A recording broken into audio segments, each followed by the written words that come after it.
नमस्कार सबैमा म सम्झना।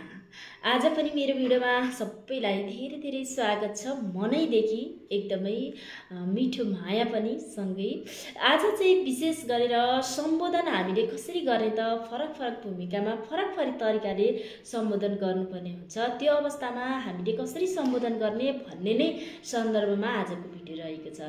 सबैभन्दा पहिला हामीले जस्तो अब एउटा उद्घोषक भइराख्दाखेरि उद्घोषक भएर सम्बोधन हामीले गर्छौं भनेदेखि उद्घोषक भएर गर्ने सम्बोधन र अतिथि भएर गर्ने सम्बोधन सेम हुँदैन, फरक हुन्छ। अथवा अतिथि भएर गर्ने सम्बोधन र प्रमुख अतिथि भएर गर्ने सम्बोधन पनि फरक हुन्छ। त्यसकारणले त्यो भूमिका अनुसार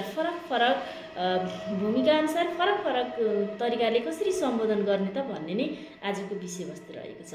सबैभन्दा पहिला लागौं एउटा उद्घोषक भएर कसरी सम्बोधन गर्ने त भन्ने सन्दर्भमा।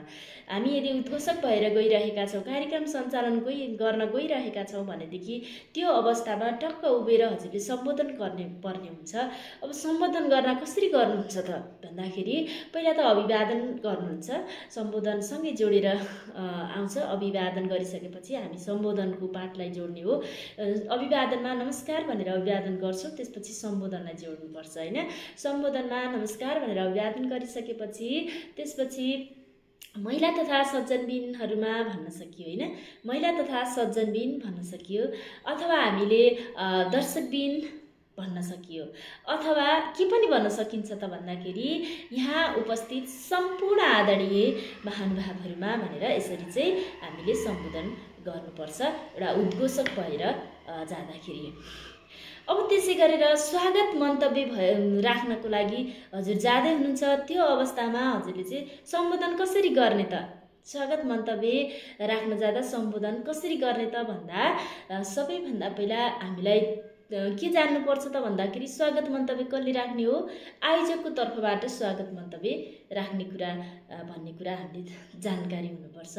र आयोजकको पनि विशेष गरेर उपाध्यक्षले राख्दछ स्वागत मन्तव्य। र अनि अर्को कुरा के पनि जान्नु जरुरी हुन्छ भनेदेखि यदि स्वागत मन्तव्य आयोजकको तर्फबाट उपाध्यक्षले नराखेको खण्डमा अन्य व्यक्तिहरूले पनि राख्न सक्छ है भन्ने कुरा हामीलाई जान्न जरुरी हुन्छ।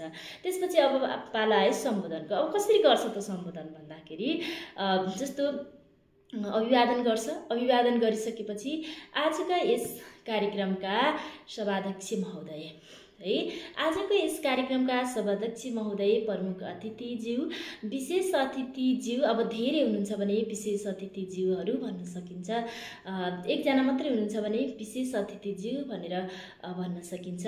मञ्चमा पदासीन विभिन्न क्षेत्रका दिग्गज व्यक्तित्वहरू लगायत यहाँ उपस्थित सम्पूर्ण आदरणीय महानुभावहरूमा भनेर यसरी चाहिँ एउटा स्वागत मन्तव्य राख्ने व्यक्तिले त्यो वक्ताले चाहिँ सम्बोधन गर्नुपर्छ।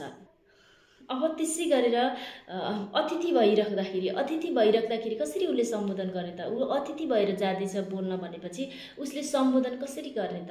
हेर्नुस् है त। आजका यस कार्यक्रमका सभाध्यक्षज्यू, प्रमुख अतिथिज्यू, विशेष अतिथिज्यूहरू, अन्य अतिथिज्यूहरू लगायत उपस्थित सम्पूर्ण आदरणीय महानुभावहरूमा भनेर यसरी चाहिँ अतिथिले चाहिँ सम्बोधन गर्न सक्नुहुन्छ। अतिथि भएर जाँदाखेरि यसरी सम्बोधन गर्न सक्नुहुन्छ भनेपछि अब प्रमुख अतिथि भएर जाँदाखेरि कसरी सम्बोधन गर्ने त? हेर्नुस् है त। प्रमुख अतिथि भएर सम्बोधन गर्दाखेरि के भन्नु पर्यो त? आजका यस कार्यक्रमका सभाध्यक्ष महोदय, विशेष अतिथिज्यूहरू, अन्य अतिथिज्यूहरू लगायत उपस्थित आदरणीय सम्पूर्ण महानुभावहरूमा भनेर यसरी चाहिँ सम्बोधन गर्ने। अब यहाँनिर प्रमुख अतिथि स्किप गरियो। किन गरियो भन्दाखेरि प्रमुख अतिथिले आफैले बोलिरहेको छ नि त। प्रमुख अतिथिले बोलिराख्नु हुँदाखेरि आफैलाई के गरिदैन, सम्बोधन गरिदैन। त्यो भएर प्रमुख अतिथिलाई स्किप गरेर हामीले भन्नुपर्छ हैन। म प्रमुख अतिथि भएर मन्तव्य राख्न जाँदैछु भने हजुर प्रमुख अतिथि भएर मन्तव्य राख्न जाँदै हुनुहुन्छ भनेदेखि प्रमुख अतिथिलाई स्किप गर्ने, त्यसपछि चाहिँ हजुरले भन्नुपर्ने हुन्छ। जस्तो उदाहरणको लागि आजका यस कार्यक्रमका सभाध्यक्ष महोदय, विशेष अतिथिज्यूहरू, अन्य अतिथिज्यूहरू लगायत उपस्थित सम्पूर्ण आदरणीय महानुभावहरूमा भनेर यसरी चाहिँ सम्बोधन गर्ने।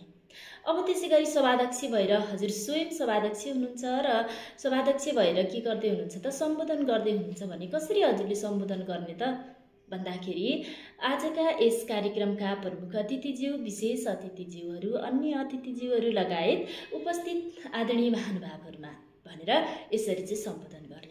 अब यहाँनिर मैले सभाध्यक्षलाई स्किप गरेँ, किन त म स्वयं सभाध्यक्ष भएर मन्तव्य राखिरहेकी छु, अथवा हजुर स्वयं सभाध्यक्ष भएर मन्तव्य राखिराख्नु भएको छ भनेदेखि सभाध्यक्षलाई चाहिँ स्किप गरेर सम्बोधन गर्नुपर्ने हुन्छ। यति कुरा चाहिँ हामीले ख्याल गर्नुपर्छ सम्बोधन गर्दा हो। यसरी हामीले कुनै पनि कार्यक्रममा गएर आफ्नो भूमिका अनुसार छोटो, मिठो अनि पूर्ण सम्बोधन हामीले गर्न सक्छौँ। यसरी मिठो गजबको सम्बोधन गर्न सक्नुहुनेछ भन्दै आजको भिडियोमा यति नै। फेरि पनि अर्को नेक्स्ट भिडियोमा हजुर हाम्रो भेट हुने नै छ। तबसम्मको लागि मलाई बिदा दिनुहोस्। धन्यवाद। शुभ दिन।